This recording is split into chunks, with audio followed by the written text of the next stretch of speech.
الله أكبر الله أكبر. Horrifying videos are emerging from southern Syria. In one of my previous videos, I explained what is happening with Syria's Druze minority, and since that video was released, the level of violence has drastically escalated. Two of those videos have truly shaken me to my core. They're absolutely horrific and so graphic that you won't be able to see them uncensored on YouTube. The first one shows Hossam Soraya, an American citizen, and his Druze relatives being gunned down on a street by Syrian forces. Hossam, originally from Oklahoma in the US, was in Syria to visit his family in the Sweda region. He never made it back home to the US. A second video which went viral shows armed Islamists asking a man whether he is Druze or Muslim. When he answers, "I'm a Syrian," they don't accept that answer and they repeat their question.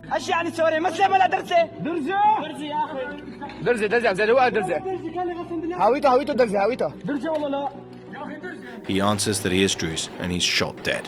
People think the Syrian civil war is over, but it never actually ended, it just fell off your newsfeed. Every weekend, millions of people march for Gaza and for Palestine, but no one in the West talks about the Druze, the Alawites, the Kurds, and the Christian martyrs of Syria. No one even seems to know about their plight. As the saying goes, no Jews, no news. During the height of the Syrian civil war, Germany decided to open Europe's borders to more than 1 million Syrians. Some of them were genuine refugees, but many, if not most, were not. Are we truly to believe that among the 1 million plus people who came in virtually unchecked into Europe, many with no documents, that among them there were no war criminals and no jihadis? Oh, I don't think so. Do they expect us to believe that among those who entered the EU and Germany, there aren't men who share the beliefs and values of the Syrian criminals committing atrocities right now against the Druze, the Alawites, the Christians and the Kurds? Clearly, many of those who entered the EU, many if not most to be honest, were economic migrants and men used to violence who don't share our European Christian values. After all, there is a reason Europe and countries like Germany are the way they are, and there are reasons why Syria is the way Syria is. Inhabitants of a country and the values that these inhabitants hold shape a country. Unbelievably, this has become a controversial opinion. After decades of left-wing indoctrination, most Europeans believe in a bizarre theory called cultural relativism, that every culture and worldview is just different, not better or worse. This extends to the belief that all cultural values can peacefully coexist in a society. But what happens when you have a peaceful society and you import people who believe that apostates deserve death, that women should be veiled, for example? What happens then?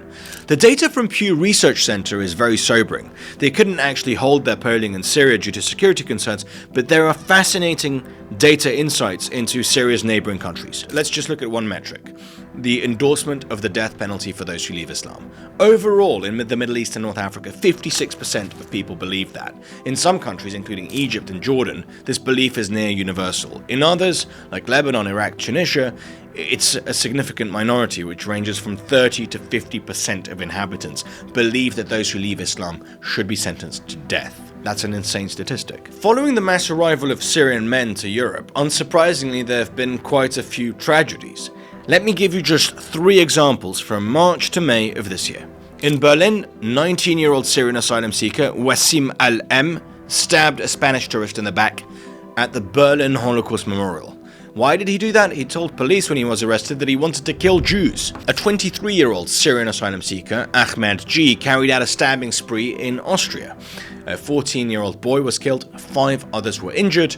The attacker had pledged allegiance to ISIS. Another 23-year-old Islamist Syrian asylum seeker, Mahmoud Mehmed, randomly stabbed 5 students in front of a bar. These are 3 examples from just 2 months in the German-speaking area of Europe. Europeans would have done well to listen to the words of the leaders of enlightened Muslim countries such as the UAE, whose foreign minister Abdullah bin Zayed Al Nahyan famously warned in 2017 that more radicals would come from Europe than from the Middle East.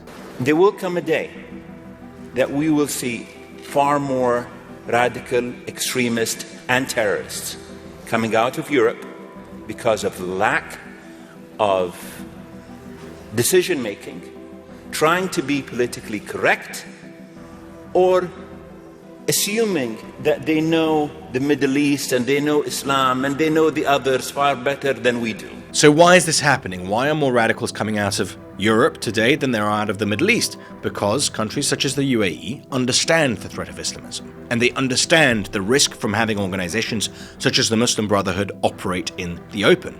Postmodern Europe lives by a code of moral relativism, and does not crack down on these individuals with these beliefs. This deeply held cultural relativism is why so many Westerners and so many Europeans didn't understand Israel's response after October 7th. Israel struck Hamas hard, because Islamists only understand the language of violence and war. So does Hezbollah, so do the Syrian forces, so do the Houthis in Yemen, so do the Iranians who stood behind most of the Israel-Hamas war. That is why Israel struck them so hard, because in the Middle East, strength is survival, restraint is weakness, and weakness invites more war. Europeans haven't seen war in 80 years, not since the end of World War II, while outside of Ukraine and the Balkans, Europeans have forgotten what violence actually looks like.